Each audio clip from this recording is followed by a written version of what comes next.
Tattvabedadilokanato Lokana saha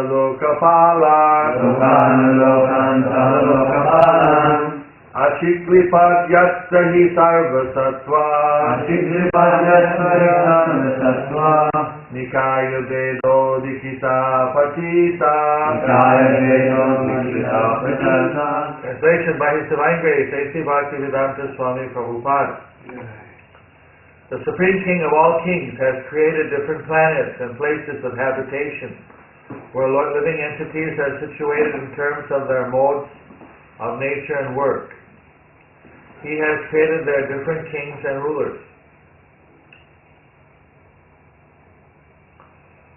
Translation with repetition. The Supreme King of Kings has created different planets and places of habitation where living entities are situated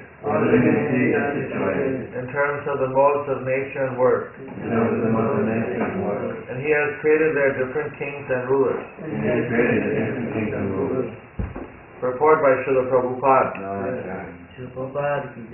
Lord Krishna is the chief king of all kings. And He has created different planets for all kinds of living entities. Even on this planet there are different places for inhabitation by different types of men. There are places like deserts, icelands, and valleys, and mountainous countries.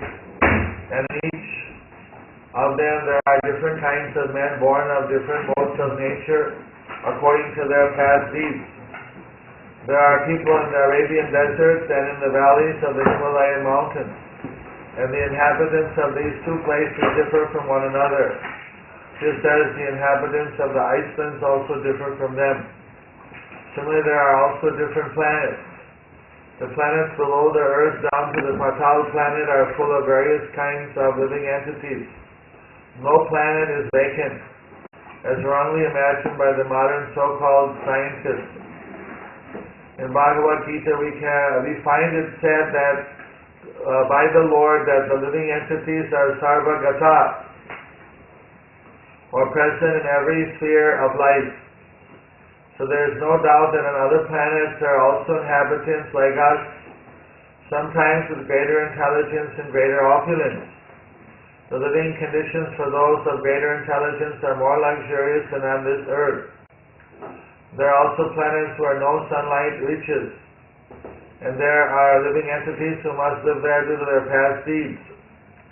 All such plans for living conditions are made by the Supreme Lord, and Vidura requested Maitreya to describe this for the sake of further enlightenment. Harihi Om Tat Sat. Thus ends the Bhaktivedanta Swami translation purport of the 3rd Canto, 5th chapter, 8th verse, in the matter of Vidura's talks with Maitreya, spoken here at the Adelaide, Australia, Radha Shama Sundar Mandir, on this 30th of August 2007, Christabdo, and 521st year of our beloved Lord Sri Chaitanya Mahaprabhu. Harihi Om Tat Sat.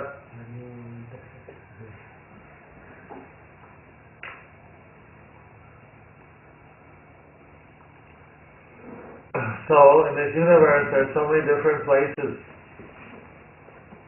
different planets, different stars, different solar systems, and they have all their different kinds of situations for living. Now the modern science is sending people to the Mars planet to see whether there's any facility for sustaining life as we know it on this planet over there. But actually, we have a carbon-based life here, carbon, oxygen, carbon dioxide. So our ecological needs are different here for this planet. Everything is organized in a particular way. we breathe oxygen, the plants eat, and we breathe out carbon dioxide, the plants breathe carbon dioxide, and their byproduct is they breathe out oxygen. So we cut down all the planets all the plants in the planet, we won't be able to breathe. Pretty soon we'll use up all the oxygen.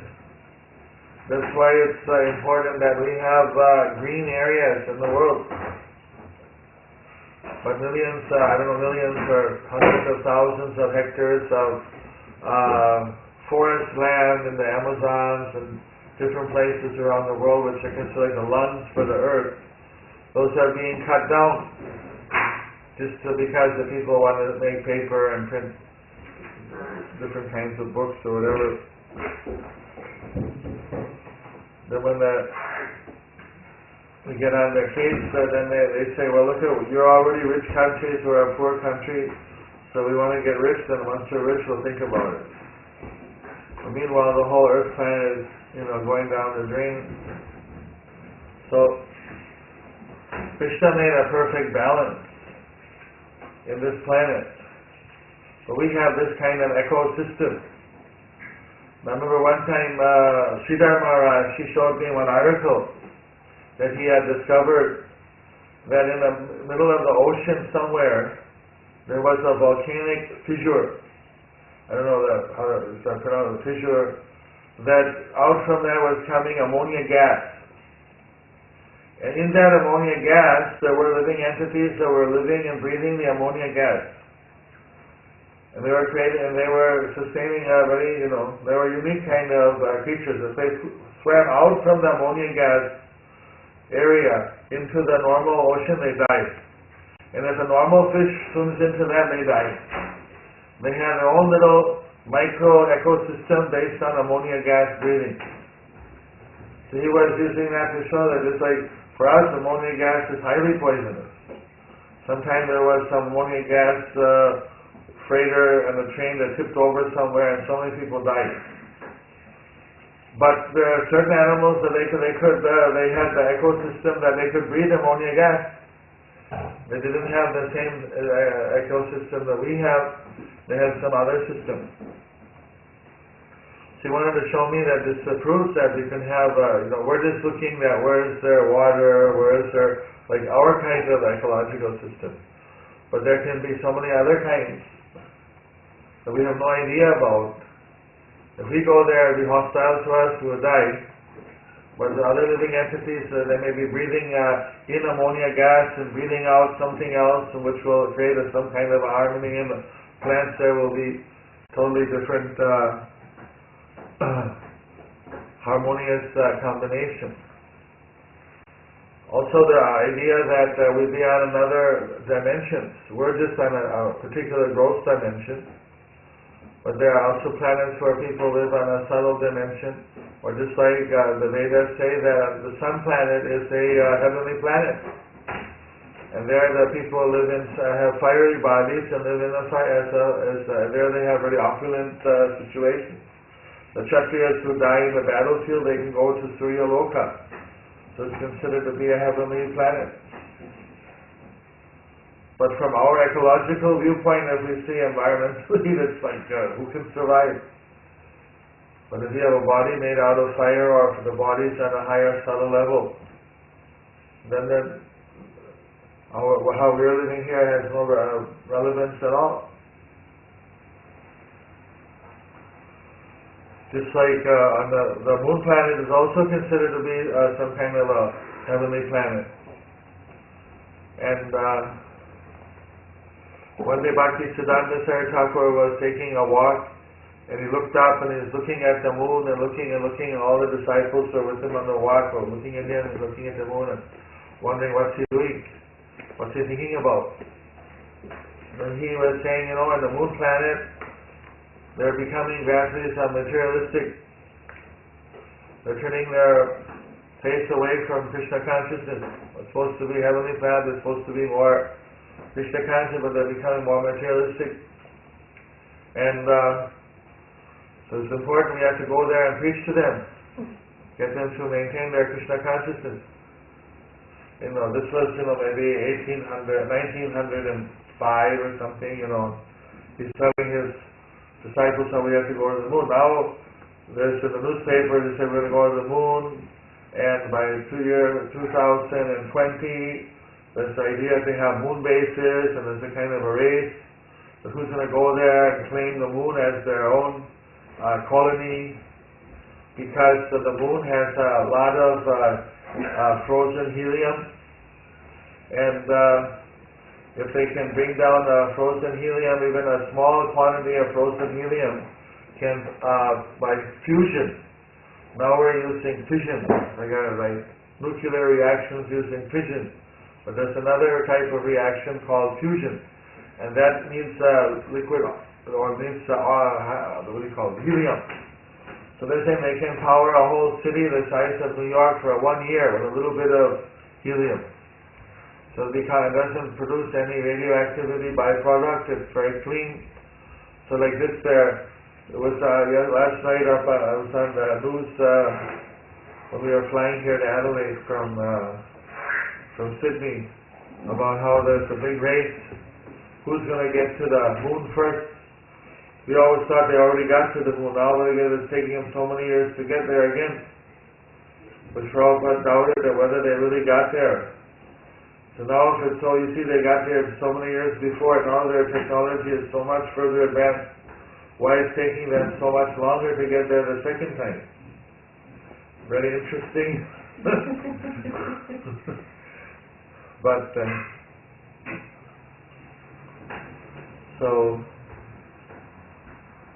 a lot of attention on the moon though, because of this liquid helium. So before, they're saying now it makes economic sense because the price of petroleum product is so high and we're running out maybe in the future. So then we can use the helium from the moon. But the people on the moon planet, they're not living on the same dimension. As we know it, life can't be sustained on the moon. They got astronauts now practicing in the ocean, underwater. What it would be like to live in a moon station for 6 months. So they're having to live so many meters under the sea in a relatively less wakeful condition, and just to see how they can adapt to living for 6 months like that in a little place. And they said they have psychological problems being cooped up for so long. So they really seem to be quite serious, because there's money in it, right? To go to the moon and try and exploit the resources there. So you're going to see Russia, you can go there and put up their Russian flag, or America, and who's going to claim the moon,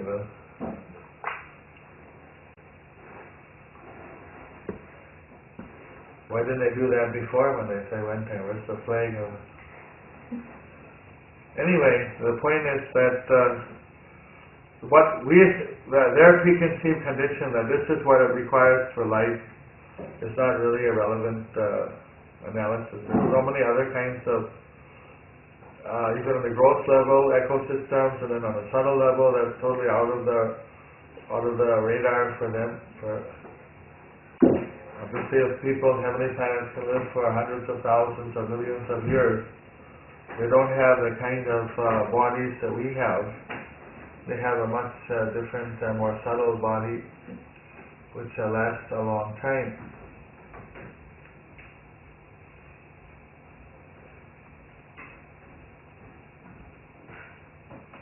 The Prabhupada is saying here, the planets below the earth down to the Patal planet are full of various kinds of living entities.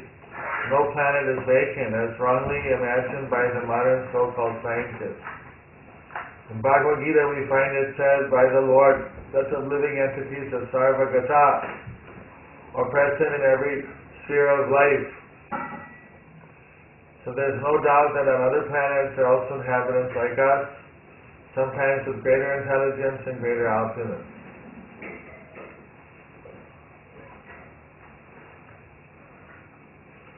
So according to the Vedas, there's a Choda Bhuvana, there's 14 levels of planetary systems. And we're on the 7th level. So there's 6 above us and 7 below. There are millions and unlimited trillions of different kinds of planets, so they all fit within the 14 grades.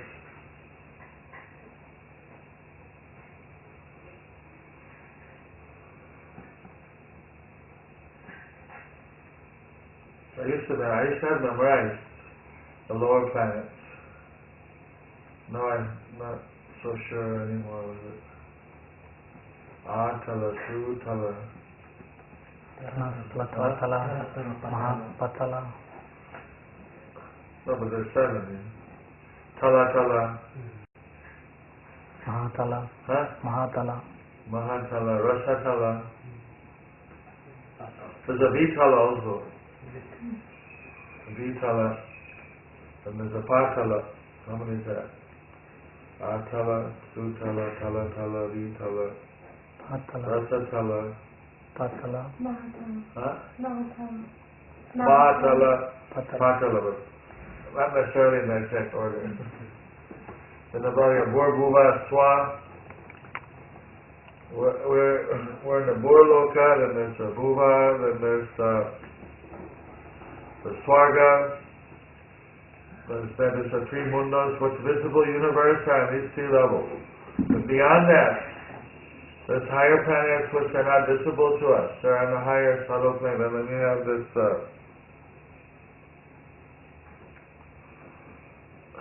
you have what's Mahaloka, Janaloka, Tapaloka, Pitraloka. and Satyaloka. Pitraloka. Huh? Pitraloka. So the Pitraloka is not, that's somehow connected to hell. It's in the lower 7. It's in the lower 7-meter subterranean heavenly planet. You have Yamalok, which is like a special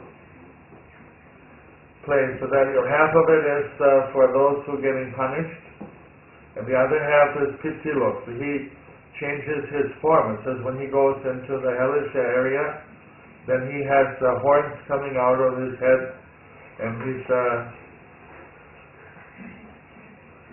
rings any bells, and then